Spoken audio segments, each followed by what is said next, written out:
स्वामी विवेकानंद के जन्म जयंती के अवसर पर चाकुलिया ब्लॉक प्रांगण में स्वामी विवेकानंद सहित Mahatma Gandhi, doctor Bhimrao Ambedkar, doctor APJ Abdul Kalam के स्टैचू का शुभ उद्घाटन किया गया। ब्लॉक प्रांगण के विभिन्न स्थल पर ये स्टैचू लगाए गए हैं। ब्लॉक प्रशासन के उद्योग से उद्घाटन समारोह में उपस्थित थे विधायक मिन्हाजुल आरिफीन आजाद, पंचायत समिति सभापति अनवर आलम, बीडीओ सुजयधर, तृणमूल के ब्लॉक सभापति शराफत अली, मास्टर मोहम्मद मुस्तफ़ा, एसके अब्दुल्ला, सुबीर कुमार दास, दीपक लाल दास सहित अन्य। देखिए कुछ तस्वीरें और वीडियो को दोस्तों तक शेयर जरूर कीजिएगा।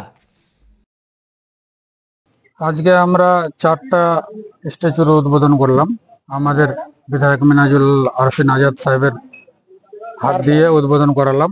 আমাদের আজকে যেহেতু 12 জানুয়ারি স্বামী বিবেকানন্দের জন্মদিন, যুব দিবস হিসাবে আমরা পালন করি, তাই স্বামী বিবেকানন্দের জন্মদিনে স্বামী বিবেকানন্দের স্ট্যাচু দিয়ে আমরা শুরু করলাম। তার সাথে সাথে আমাদের যেহেতু এর আগে কথা দিয়েছিলাম যে সংবিধানের রক্ষক ডক্টর ভীমরাও আম্বেদকরের আমরা একটা স্ট্যাচু করব, তার একটা স্ট্যাচুর উদ্বোধন করলাম।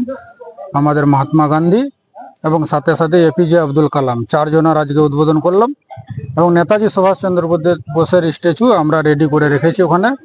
সেটা আগামী 23 তারিখ নেতাজি সুভাষচন্দ্র বোসের জন্মদিনে আমরা সেটার উদ্বোধন করব। হ্যাঁ, এই চারটা আমাদের ব্লক প্রাঙ্গণে ছিল।